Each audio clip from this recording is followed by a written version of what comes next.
Can you hear me? Good. So I think it's been almost 6 years since I gave a colloquium last time, and it was a 10-year talk, I guess. So there were many good things we've done since that time. Unfortunately, I can tell you only about one, maybe at most 1.5 good thing. But I think that director of Max Planck Institute, Herbert Walter, used to say that a good talk should have 1 point or no point. So I should be constrained by this requirement. First of all, let me acknowledge my collaborators. Oops. That's cool. That's really dancing in unison. Okay, good. First of all, my group members, Yongru Wong and Alexander Wujcik, who did actually who participated in all studies I'm going to discuss today, in particular did all numerical simulations. Then I did a lot of early work on the first part of my talk, super fluorescence in semiconductors, in collaboration with Vitaly Kosharovsky and his brother Vladimir, and obviously I learned a lot about that and got a lot of insight. And now all experiments I'm going to discuss today, they were done either at Rice University by Kona Group, this is first part, and at Harvard University by Kapasa Group. This is if I am able to reach down to the second part of my talk. And in participation, they were actually done in National High Magnetic Field Lab in Tallahassee, and Steve McGill was staff member there, is staff member there. Now, the outline, I will start with some very broad tutorial trying to motivate you how important it is to study phase coherence and synchronization in any ensemble of oscillators, which is kind of obvious, but still. And then we'll discuss again on tutorial notes some essentials of interaction of light with the matter in any form, atoms, excitons, dipoles, electrons. And then we'll again discuss as a tutorial some simplest models of this superfluorescence phenomenon that we recently observed in semiconductors. Then we'll come to the results, and then we'll switch gears and go to a different example of synchronization, this time occurring in lasers, in particular in lasers that we are studying, in specific kind of semiconductor lasers called quantum cascade lasers. Very interesting stuff, but I will probably again have to do a lot of tutorial discussion first, and then we'll continue with synchronization of laser modes. And some of the recent papers that I will use are listed here.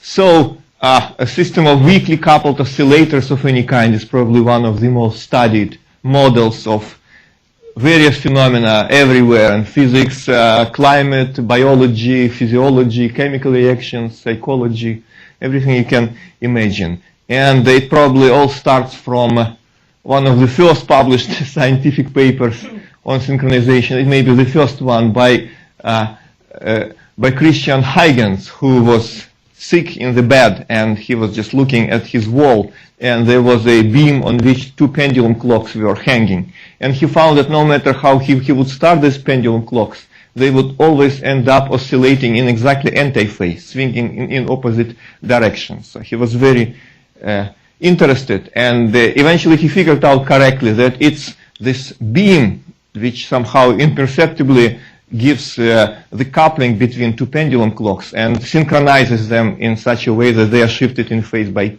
exactly pi.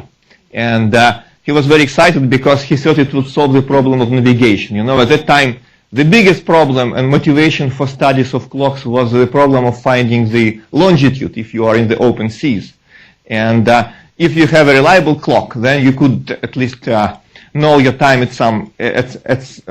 at your port of origin, and then you go somewhere in the sea, and then you can always compare local time, judging by the sunsets and sunrises, with your time set in the port of origin. But unfortunately, clocks were very unreliable, so he was hoping that he could have 2 clocks, and if one of the clocks gets dropped on the floor or something happens, then he could synchronize it with another clock in this way.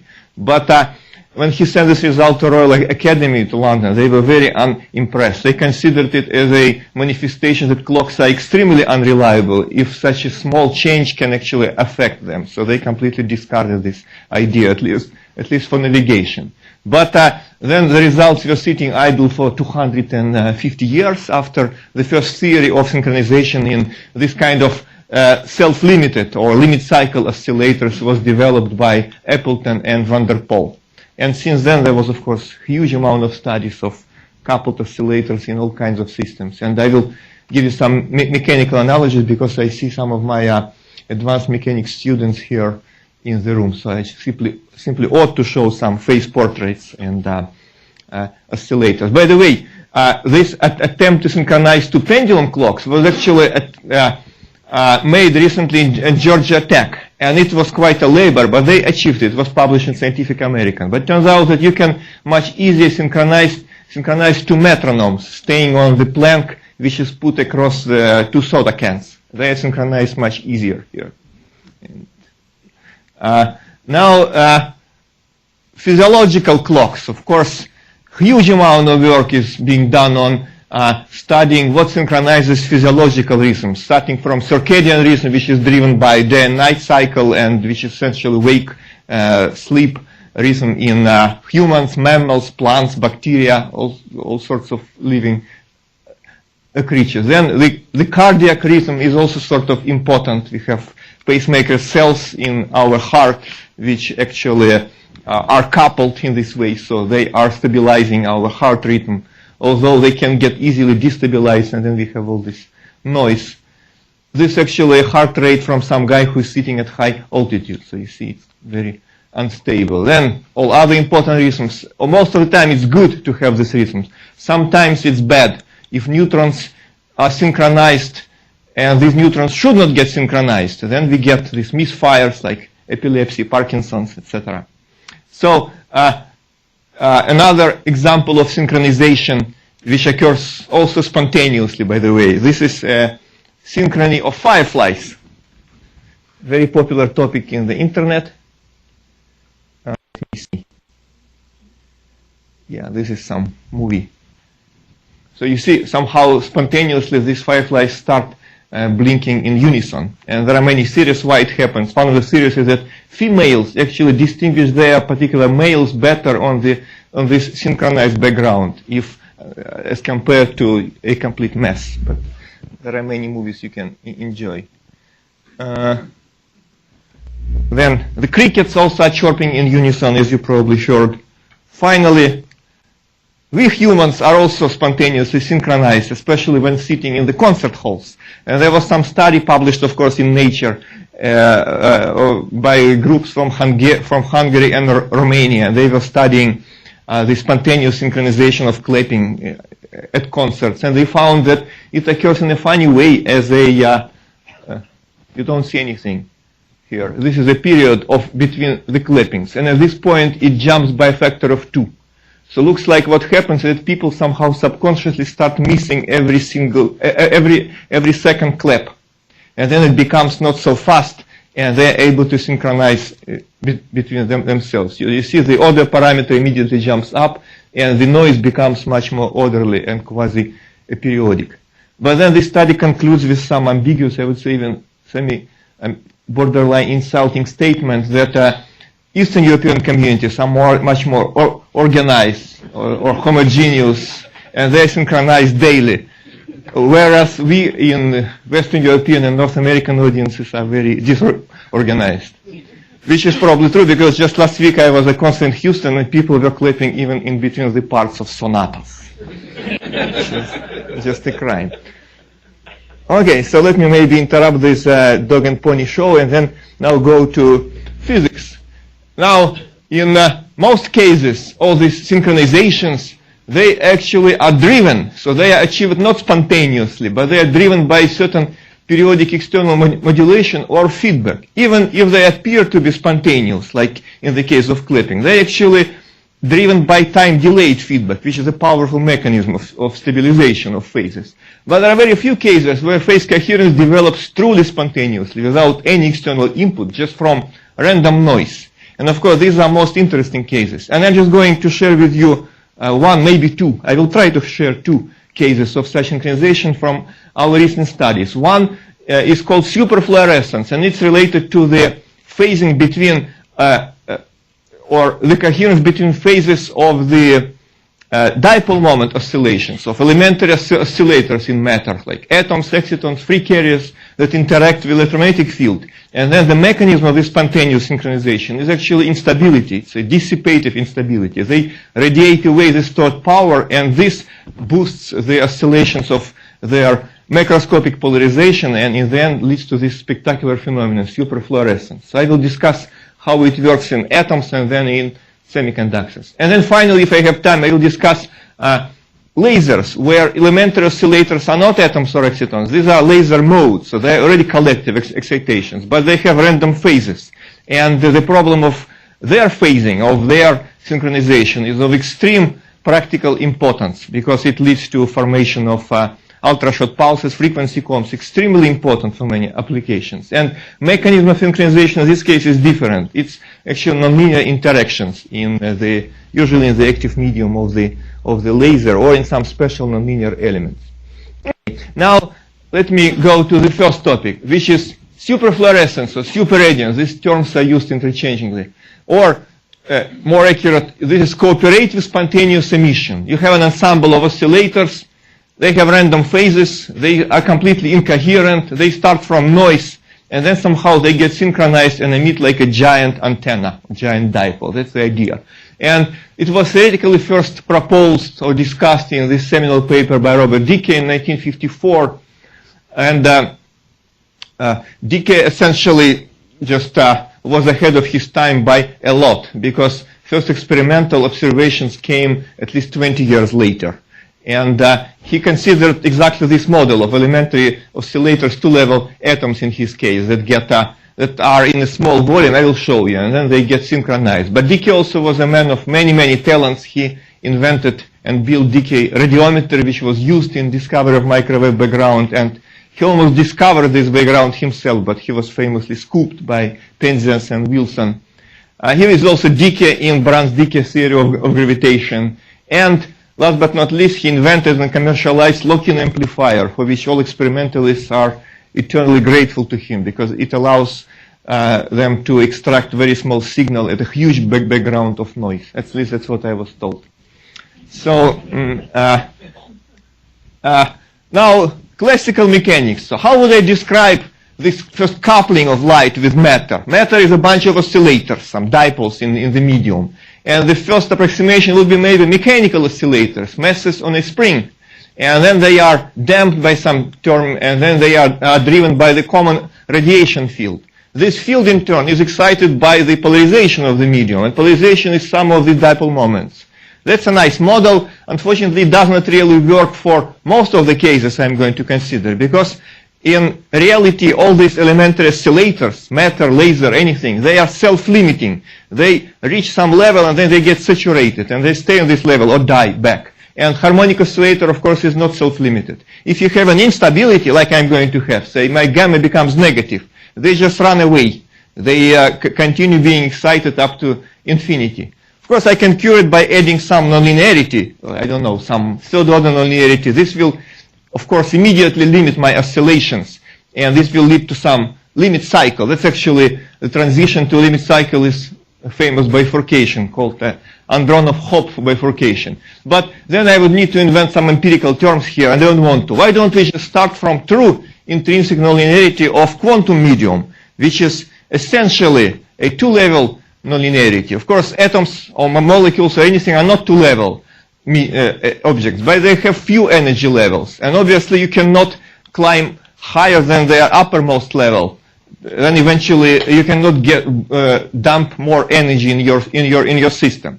So two-level would be extreme case, which works extremely well, and it's an excellent approximation for many situations.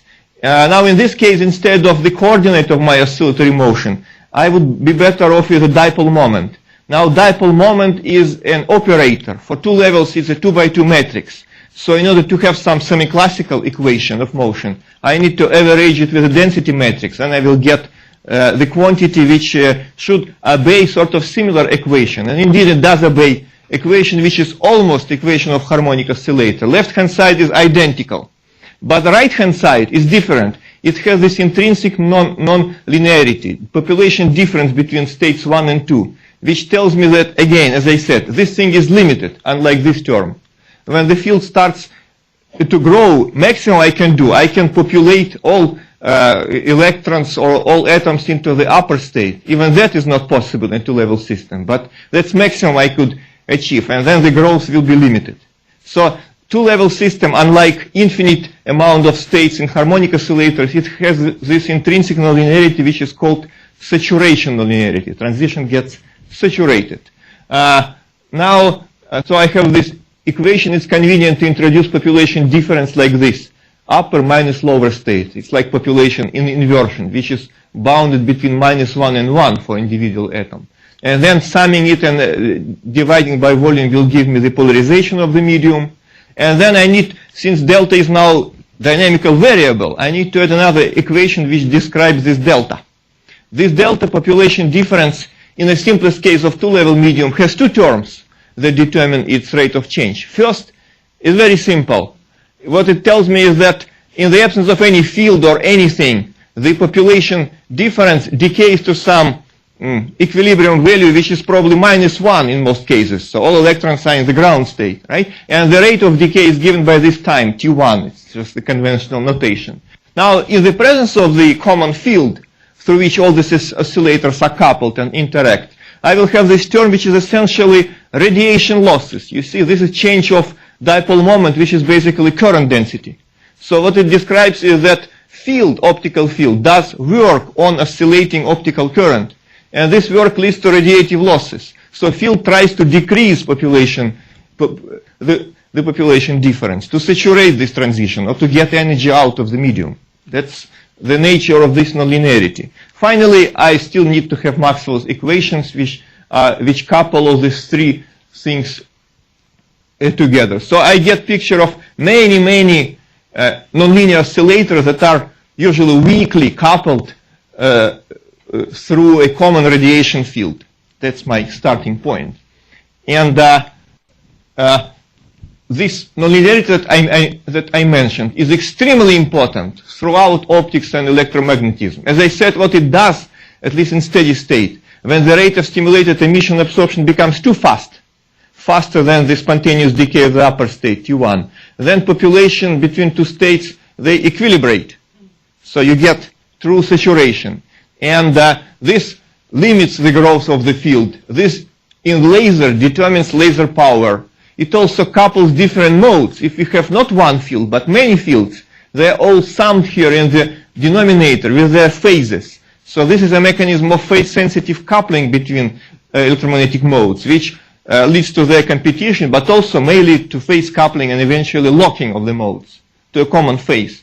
And finally, this term also determines the response of the laser to ultrafast modulation. Very important for communications.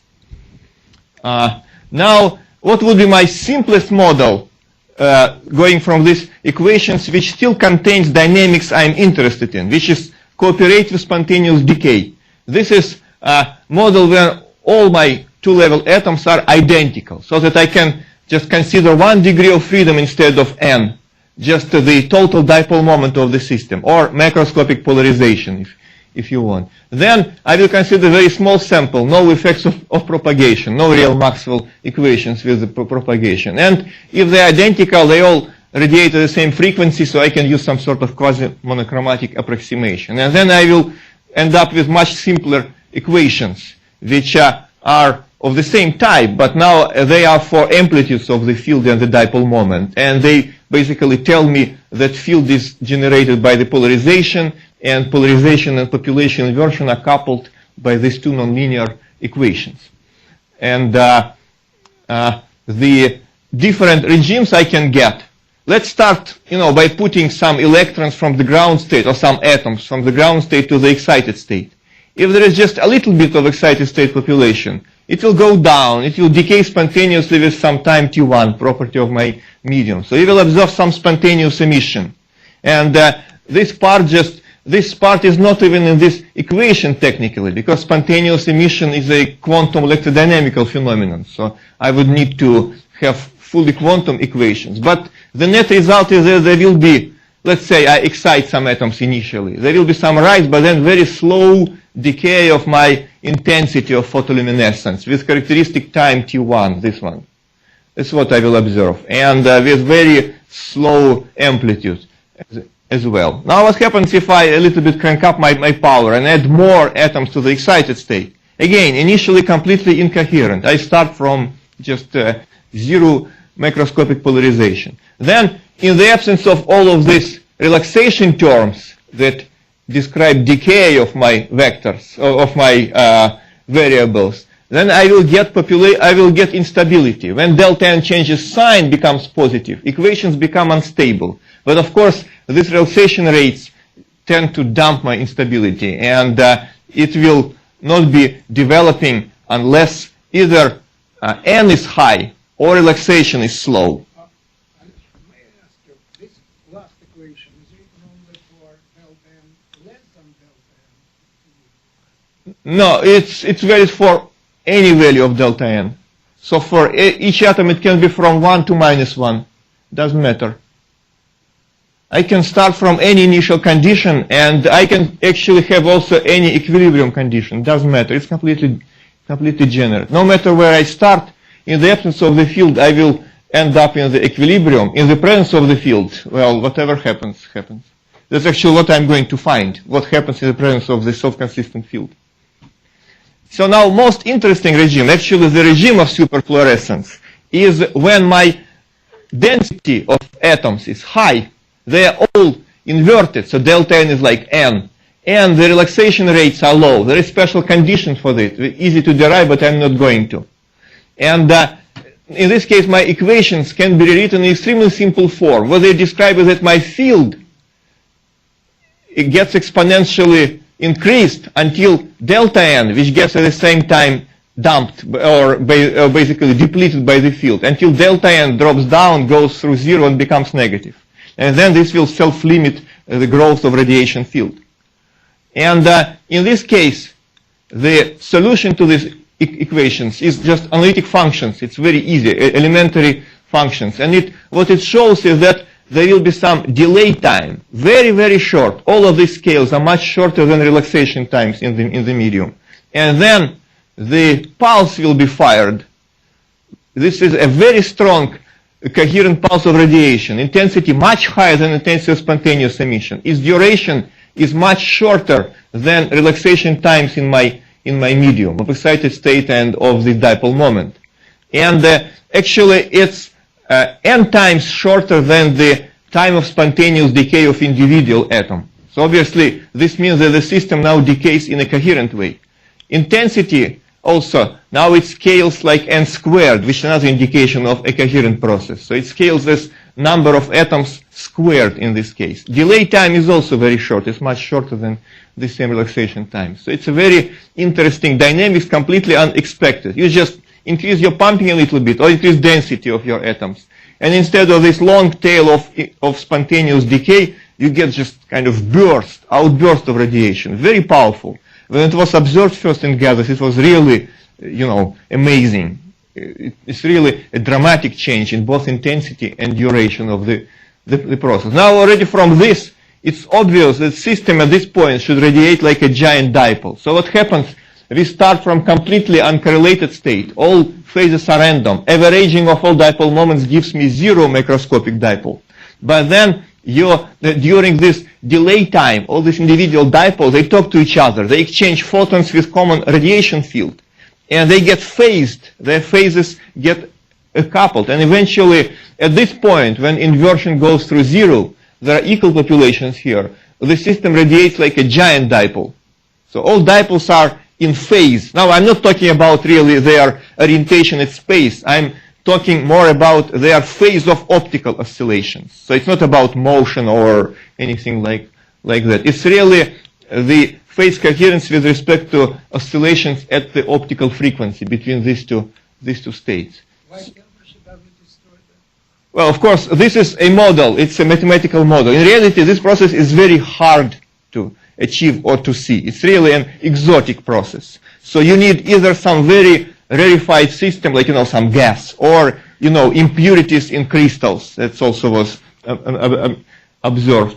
Or you need some very dense medium where somehow the this rate, the growth rate of this instability, exponential increase, is much faster than your decay. That's the case of semiconductor that I'm going to talk about. You can get huge gain, huge growth rate there. So you need some exotic conditions for it, definitely. And temperature will be important, at least for the case of semiconductors, definitely. But coming back to this mathematical model, just like in a completely tutorial fashion. In this case, when we have only two equations, I can give a change of variables to this angle theta. And my equation becomes the equation of an unstable, overdamped, and inverted pendulum. So I start from the angle equal to pi. This corresponds to totally inverted medium. And then I hit it a little bit. Oh, not that strong. Something like that. And it falls down to the ground state. So the initial state corresponds to the situation when all atoms are inverted and there is no macroscopic polarization, zero.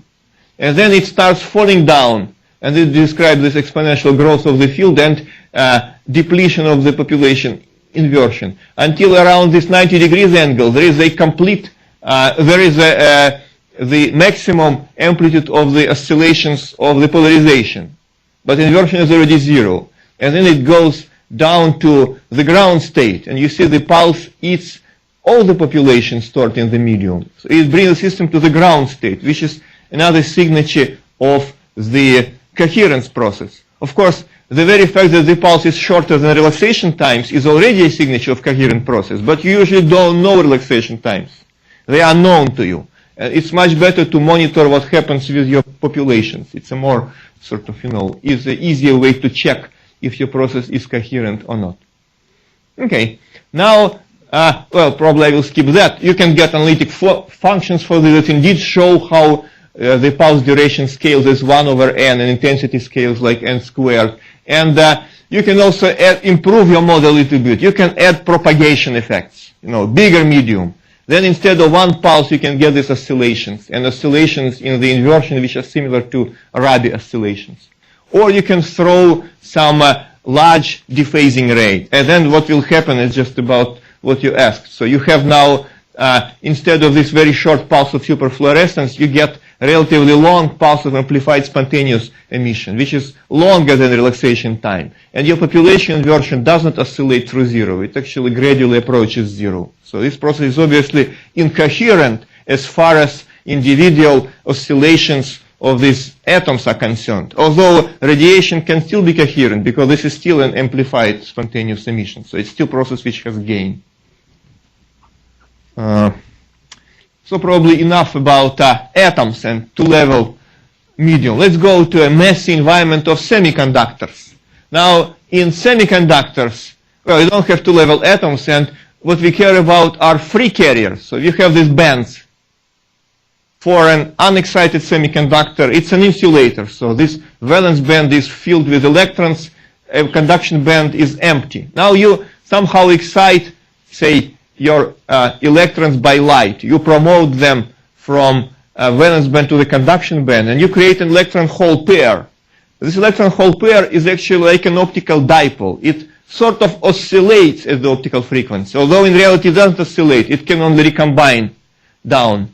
And then if it would immediately fall down, then the characteristic rate of this radiative recombination and photon emission would be 1 nanosecond. Unfortunately, it doesn't really fall down, because there are much faster processes which scatter these electrons and these holes off. So these electrons and holes now become part of this ensemble of carriers, and they experience much faster scattering than the rate of radiative processes. There is no built-in hole for each electron, so you really need to consider kinetic equations for each type of carrier separately. And this looks like a completely hopeless problem for any spontaneously built coherence, because this scattering is so much faster than any radiative coupling. So you excite these things, they cool down, they occupy the ground states, they are fermions, they occupy this lowest K states, and that's it. And then we'll probably then slowly decay.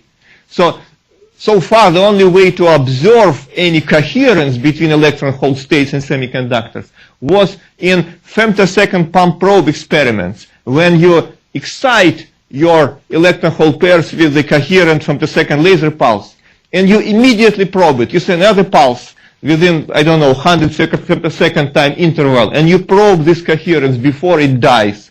And then you can get Raman effects, forward mixing, some coherence phenomena. That's how you can actually measure the lifetime of this coherence. Obviously, it's at most in the picosecond scale. But however, it turns out that still this cooperative spontaneous effect is possible. Let me show you under what conditions. They are kind of exotic, of course, as you would imagine. But still, it's possible, at least in principle. First of all, why it's hard? You need to satisfy certain conditions. So your growth rate of your instability in the field and polarization should be fast enough, faster than your dephasing or scattering rate.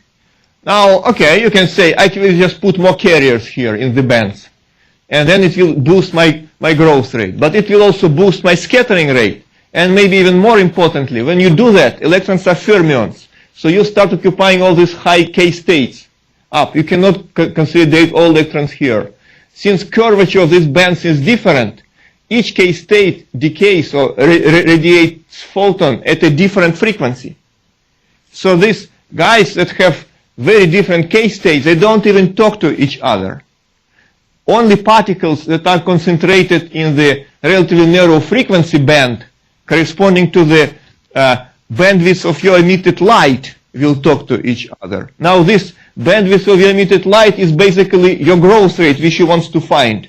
So equating these things will give you some sort of self-consistency condition, or what's your resulting rate of your process. You can calculate population in this band by taking density of states per unit energy, integrating it with the distribution function over this energy interval. So then you end up with the inevitable statement only small fraction of electrons and holes contribute to your radiative process, to your coherent process. The rest are irrelevant, no matter how high you pump your system. And you need to deal somehow with this. So what can you do? You can do several things. You can maximize this density of states. Well, in a given material, it's actually impossible. You can play with different materials. Just squeeze more electrons in the unit energy interval. You could also try to minimize the scattering rates gain. You can reduce your temperature, otherwise there is not much you can do for a given material. You can enhance oscillator strength for a given transition, like matrix element. That's again, it's a property of your particular material. But fortunately, semiconductors are very easy to manipulate by making nanostructures from them. So you can reduce your dimensionality of electron and hole motion. And in this way, it turns out that you maximize both of these things. So you do all three of these to some extent, at least. Let me show you what I mean. Now, how can you reduce dimensionality of your electron hole gas in semiconductors? Simplest way, you can make a quantum well. You can sandwich a material with a lower band gap between materials with higher band gap. And then there will be quantization of transverse motion for electrons who are stuck in the quantum well, and for holes as well. So like for square well, there will be this kind of cosine and sine-like functions. Of course, electrons are still free to move in the plane of the well, so you still have plane waves in this direction. As a result of this free motion, instead of levels, you get subbands. Better, but not quite, because you are still able to scatter everywhere within this subband. There are plenty of states. Now, you could also try to confine motion transverse to the layers by applying the magnetic field. Magnetic field confines electron motion to the cyclotron orbits, or in quantum mechanics, it quantizes the transverse momentum and energy, and energy becomes a set of Landau levels, but still they're free to move along the field, so you get this, again, subbands. And finally, you can combine both approaches and also impose a quantum well confinement along the field, and then you get completely quantized electron states. They will be Landau levels separated again by roughly the cyclotron frequency, although it's not exactly true, but roughly. And there will be a finite capacity of each Landau level. You can only get a certain density of states per levels. You cannot get more than this amount of electrons per surface area. So this actually is approach which looks to be most promising, because the density is pretty high. And if you do that, then there will be no density of states in between, so you will greatly reduce your phase space for scattering processes. It turns out that you also increase your density of states. Starting from very low growing density of states, you get almost a delta function. Of course, it will be smeared by the scattering process. Now, experimental part, that's what we tried to do, or they tried to do rather. So, taking a quantum well sample impulses from magnetic field and see what happens after strong excitation. And it was in high magnetic field lab in Tallahassee. And this sample was actually consisting of 15 quantum wells, just sort of square well traps for electrons. And then this is a sample. It was excited in some small spot by a femtosecond pulse, powerful pulse. But what is important here is that the energy of photons is much larger than the energy distance between the ground states in this system. So electrons are excited very hot, and then they cool down and relax down, and they experience zillions of scattering. So they are for sure incoherent by the time they end up in my ground states Landau levels of interest. And then you monitor radiation coming from here, from the edge, and you can do also pump probe. They did all of that. Very complicated experiment. It took several years for them to do it, because it's also at helium temperatures. Now, if magnetic field is zero, you don't have any Landau levels. You just have these fundamental absorption edges for different types of transitions between bands. Not very interesting. Although it is, but from the different point of view, many body physics. You apply a magnetic field. Now you get Landau levels. The distance between them increases with field. For free particles, it will be linear increase. So you have this Landau levels in absorption. But actually, the dependence is not linear, as one can easily check. This is because these are not free particles. Even after you excite the electron hole, they seem to be in different bands. They still talk to each other because they experience Coulomb attraction to each other. And this effect, like excitons, so they form a very loose hydrogen atom. This effect is not small. The binding energy is comparable to the cyclotron energy of quantization in the magnetic field, at least for any reasonable field. And therefore, we need actually to treat this situation in the exciton picture. We need to consider two-body excitations instead of separately electrons and holes. So this complicates things. This also leads to nonlinear dependence of Landau levels or energies of your luminescence peaks from magnetic field. It gets quadratic with field at low field and square root at high field. These are all known results. And indeed, the experiment, red lines, matches theory obtained in this way in a very nice fashion. And of course, you need to include exactly both Coulomb effect and magnetic field effect, because you go from low to high field. Now, when you continue increasing the power, then you absorb more and more light, and eventually you start seeing stimulated emission. So you see these peaks for each line is for given magnetic field. And when you go up, you increase your power. So these peaks, radiation from each Landau level, they become higher and higher. They become sharper and sharper. Then eventually they start being much broader, but probably you won't see it from here. So some interesting things happen. And I will probably skip that. You can even calculate how much gain you have in your system, compare with your theory, calculate the growth rate of your field, the gain from your susceptibility, which has nice enhancement of the oscillator strengths due to this exciton or Coulomb correlation between electron and hole, so-called Sommerfeld factor. Basically, when electron and hole exactly overlap their wave function, it boosts the probability of their recombination by a factor maybe of 3 or 4. So this effect is there. But this is still not a proof of anything. You could just have lasing or just amplified spontaneous emission and see exactly the same effects. How can you see that it's true superfluorescence? What you can do, remember I mentioned that it would be nice to monitor populations. That's what they did actually. They also had pump probe experiment. Imagine I pump a lot of electrons. They go down to these Landau levels. And then I probe it with white light or with resonant light, which is resonant to some particular transition. And then, if there is some occupation here, then absorption of this light will decrease. So you will get more transmission. This means that your change in transmission is a proxy for population of these excitonic or electron hole states.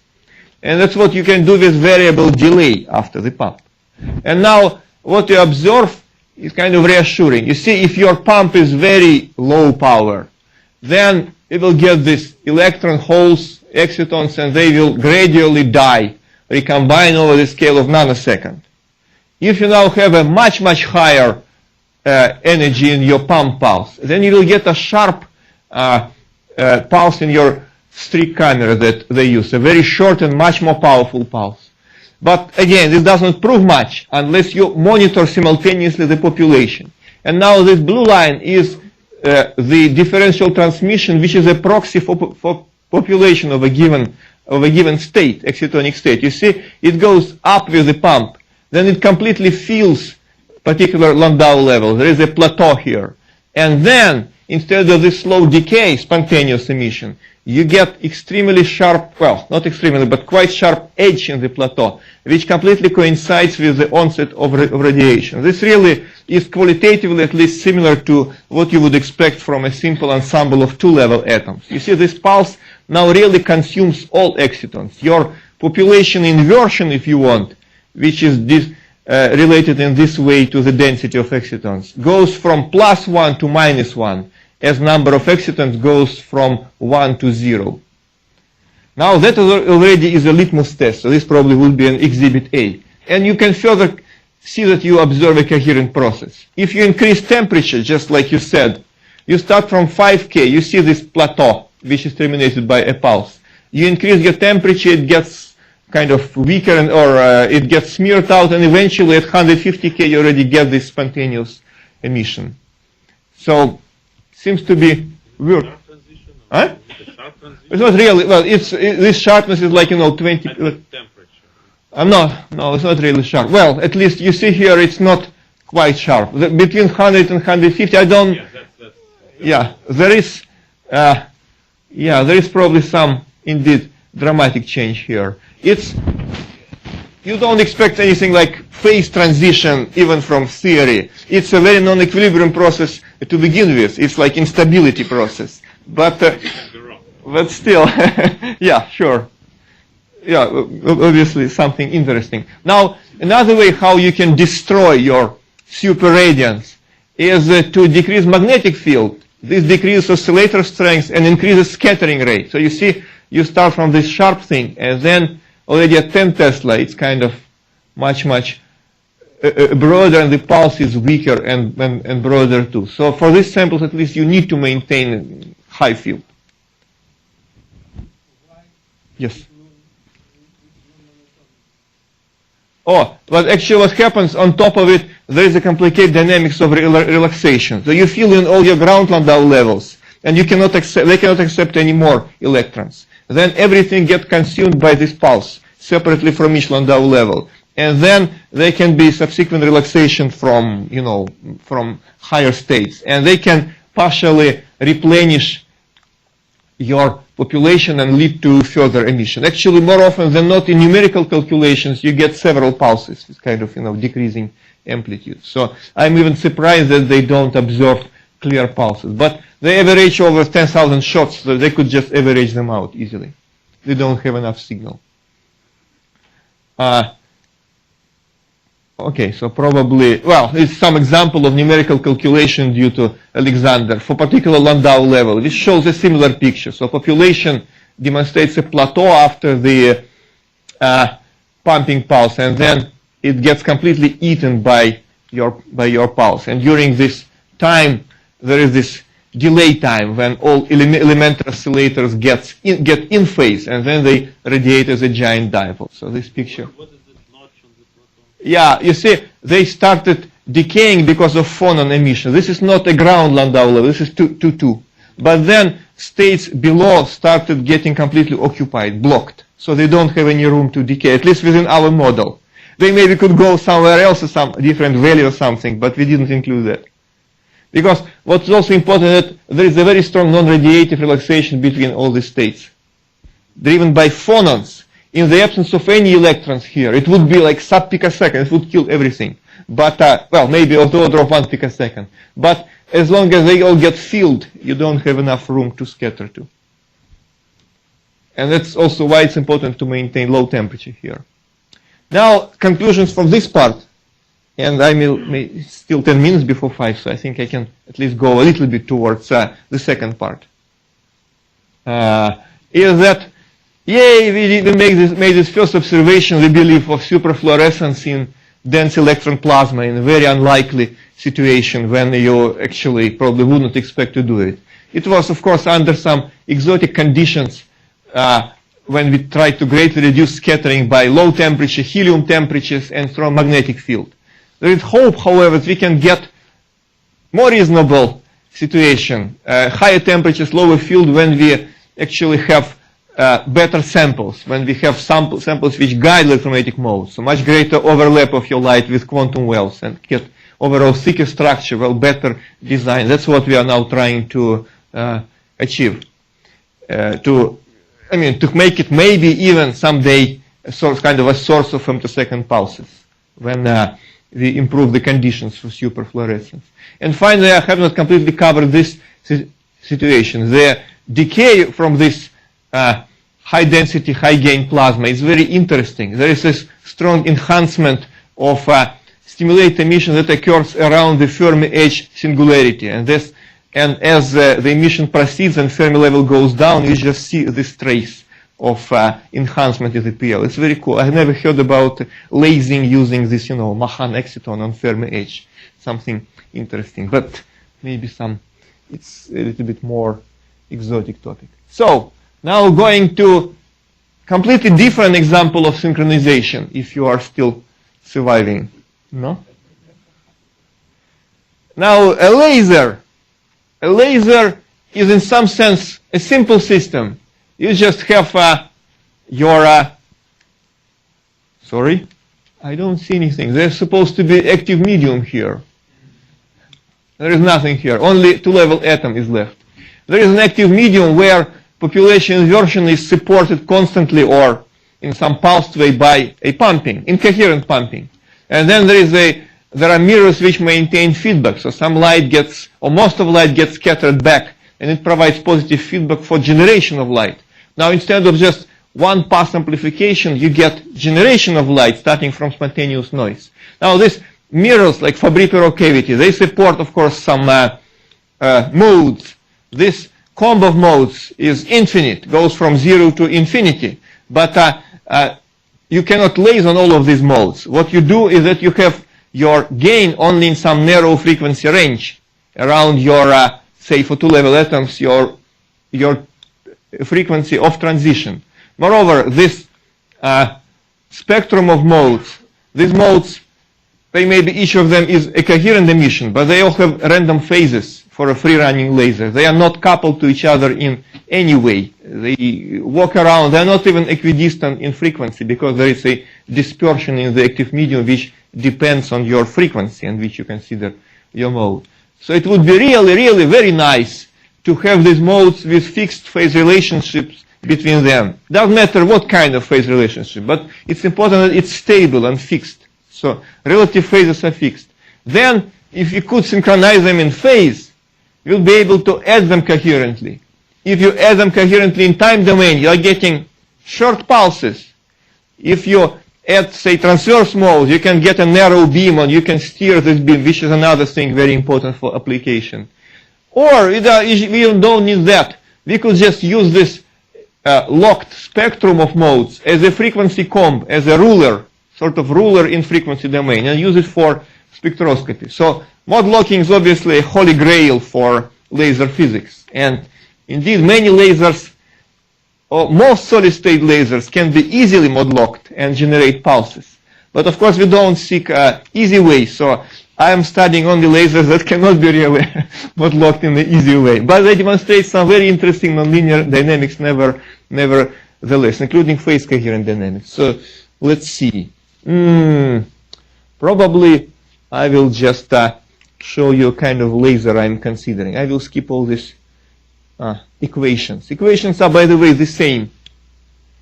that I considered before: polarization, field, and populations. And these equations turn out to be identical, or at least isomorphic, to Lorentz equations describing chaos in the atmospheric convection. And moreover, of course, some Russian theorists found it well, at least simultaneously with Lorentz. The paper describing chaos in these equations of lasers was published in '63 by guys named Grasyuk and Eraevsky. Who cares, right? But these are very good guys, at least one of them. And Lorentz paper about atmospheric turbulence appeared exactly in this time, this year. But they didn't connect. And Lorentz's paper was much more thorough because he was a mathematician, actually, at least at heart. And that's why nobody cared what he wrote about for, I don't know, 15 or 20 years, until people start picking up on them. And in '75, Haken discovered that indeed this set of equations from laser physics is identical to Lorentz equations from atmospheric convection problem. And then it all, took off. But probably I will skip all of it. You know what? Probably I will just show you the teaser because you will just die. I have only 5 minutes left.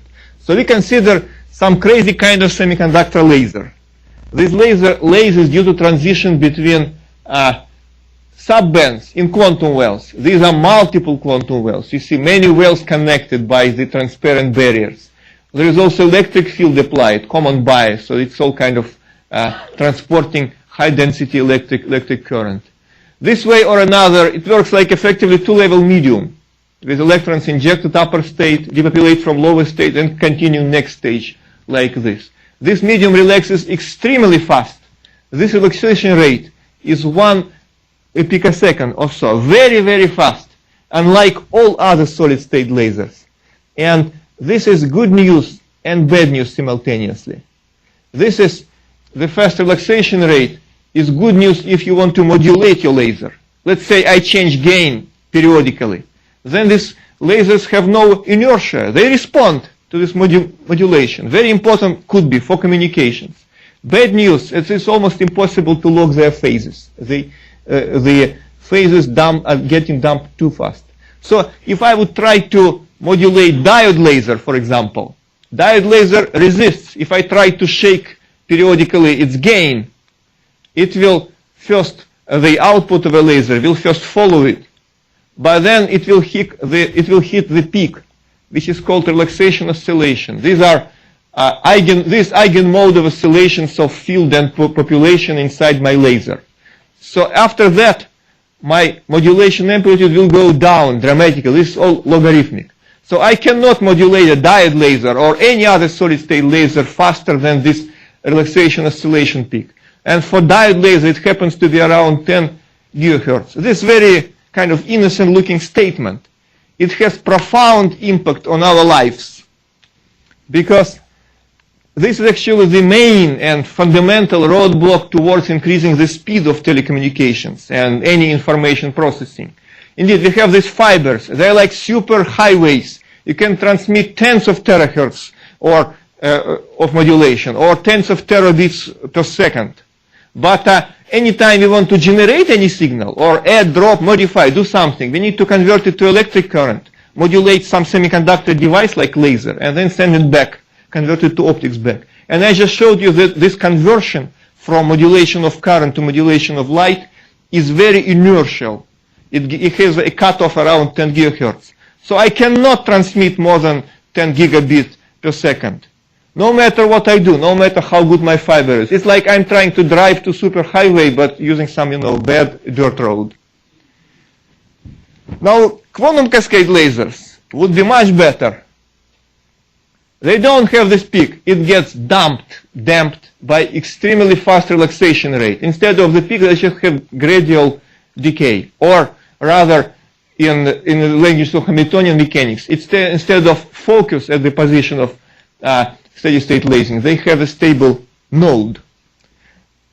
And you can move this cutoff maybe by a factor of 10. So from 10 gigahertz to 100 gigahertz. Of course, telecommunication people would die in order to achieve this, because now they improve gradually by, the percentage points in normal diode lasers. But unfortunately, QCL, quantum cascade lasers so far don't reach telecom range. They operate at longer wavelengths, mid-IR to far infrared, because people could not come up with good, quantum wells to maintain very high frequencies. So that worked for telecommunication. But at least we were able to get very nice frequency comps from them already. So I will just show you my comp, and I will stop at this point. So what happens in quantum cascade lasers? They have hundreds of modes. They have different transverse modes. This is cross-section of laser cavity. Light propagates like this into the board. And each of these transverse modes is split into many longitudinal Fabry-Perot modes. So you get picture of overlapping frequency comps. They comps talk to each other. They can be locked. Usually this locking is unstable in other lasers because some of the bit frequency hits the same resonance of relaxation oscillations, and then everything gets completely screwed up. But that's why you cannot really mod lock normal other lasers by using nonlinearity of the active medium only. You need some periodic modulation or introduce some special nonlinear element, saturable absorber, something. These guys can be locked in this case. So it was observed in our experiments in Kapasa group and also modeled successfully that you can start from overlapping completely non-equidistant dispersive combs of modes, and they are all locked in one single comb, like is shown here.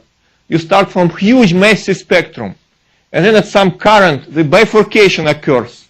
Spectrum becomes exceedingly simple. Instead of this combination of many combs, you get only one comb.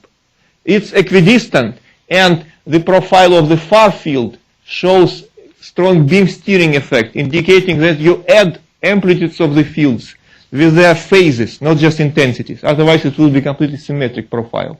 So you can get this spontaneous mod locking or locking of phases of laser modes in this case. Unfortunately, the phase relationship between these modes is such that they don't generate pulses.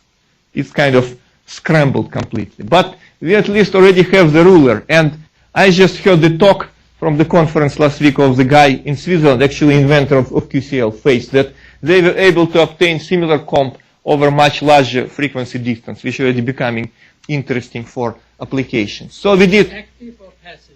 It's nothing. That's my point. It's complete. It's not even passive. Passive mod locking still implies you have some nonlinear element in your cavity, like absorber. It has nothing but active region. They truly spontaneously phase lock. Nothing. This is actually prohibited by some theorem for normal other solid state lasers and even for faster lasers, but in the different situation when you don't have many transverse modes. So I believe we were the first in this PRL who showed that this theorem does not apply to the case of multiple transverse modes, and you can get spontaneous synchronization. That's cool stuff that only laser people can appreciate, actually. You don't need anything in this case. And we did a lot of studies, simulations, bifurcation diagrams that do show the existence of these islands of stability amidst this, the chaos. So I will skip this finally, because already 5. And the conclusion from both stories is that there are rare cases of this spontaneous synchronization, both for elementary oscillators, like this phenomenon of superfluorescence, and also surprisingly in lasers. At least I know now at least one kind of lasers when it happens, but I'm not aware of any other solid-state lasers where the parameters would be similar, comparable to that in QCL. So maybe this kind of devices will remain the only laser when it's actually possible to happen. Now, it remains a big question mark if one can actually get to ultra-short pulses from these comps, from this locking of essentially transverse modes in between each other. And we are now trying to do this together with Kapasa using external rim cavity, where we can impose some sort of external modulation, just as you asked, on top of it. For example, active mod locking. But as far as passive mod locking leading to ultra-short pulses, so far I don't see any apparent way to achieve You it. need millions of modes to phase lock together to make a real frequency. Well, if I want to cover several octaves, there are already lasers which have gain medium going like, from 5 to 12 micron. So in principle, I could also have that. Okay, thank you very much. And if you have any questions. Oh, you see? You're all synchronized. Any further questions, Valerie? What regulates the distance between the starting of your pumping when you reach the saturation and beginning of pulse? Right. So what? Does it fluctuate? You see, it starts. Yeah, there is huge fluctuation in the time delay. Actually, this is one of the signatures of superfluorescence that was studied a long time ago, including also some studies by Vitaly and his brother. So this is one of the key signatures of the onset of superfluorescence. These macroscopic fluctuations of the delay time. Unfortunately, here they were not able to study it because they didn't have enough energy on a strict camera to resolve individual pulses. They had to average over these fluctuations. So in reality, I think our pulses are even much shorter than what is shown experimentally. Just because of these fluctuations, it's all smeared. Other questions? In what sense are your lasers spherical? I didn't see any pictures of spherical. Oh, there is a story about physicist who was hired by a farmer to do something with cows. Spherical in the sense. Yes, and then he came out to the conclusion he can solve his problems, but only for a spherical cow in a vacuum. So that's, in this sense, I have a spherical laser in a vacuum described by this model. Yeah. Sorry that I should have probably explained it. Other questions? If not, let's thank Alexey again. Thank you.